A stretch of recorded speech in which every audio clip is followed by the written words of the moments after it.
I'll tell you somewhere else freedom of speech doesn't exist.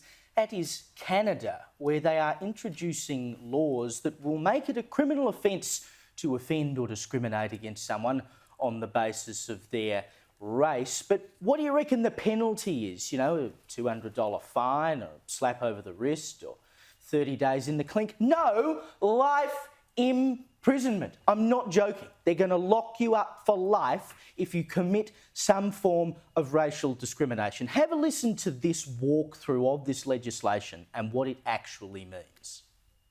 Let's go further into this bill here. So it says an offence motivated by hatred.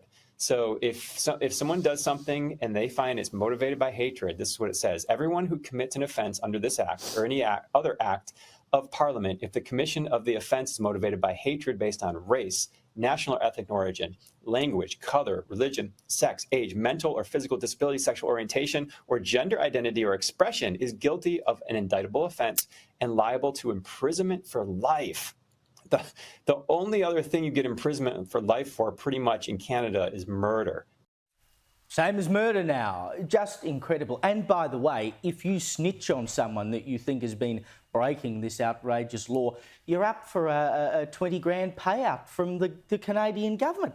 I just cannot get over. Imagine, like, in a deeply serious way, thinking that you can say, yes, you know, if you discriminate against someone on the basis of their age, for instance, I'm not going to employ you because, you know, you're a bit over the hill. I'm sorry, Mac. Life imprisonment for you, off to the gulag. We're all going to be locked up.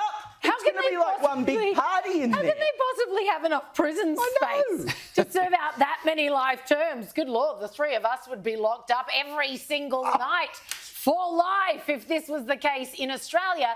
But get this, because he just read out the part of the bill that says offence of hatred, right? But this is how the bill defines hatred for the purposes of this would-be law.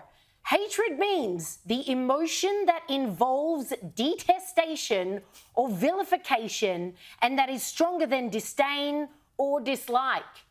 Okay, that's as clear as mud.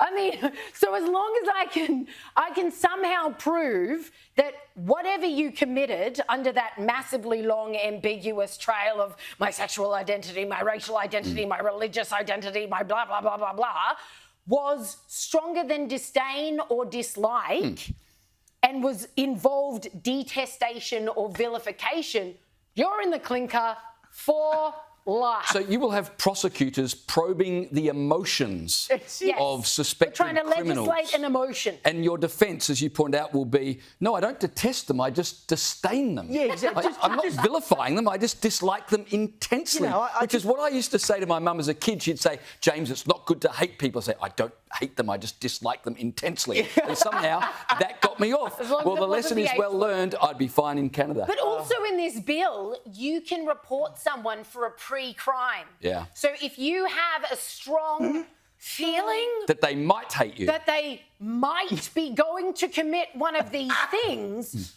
you can bring that case to the court. And on that, and the judge can then determine who that person who has not yet hated you but you fear might hate you, who they can talk to and where they can go to prevent them committing a hate crime. And you can do that anonymously. So they don't even get to know who is bringing these charges against them. You just get a notice. I've got to say, this could be the greatest thing of all time because I've copped it for years from lefties for being a young right-winger, right? Yeah. So I'm just going to start reporting all of these people that they hate me on the basis of my age and get them all locked up. Brilliant.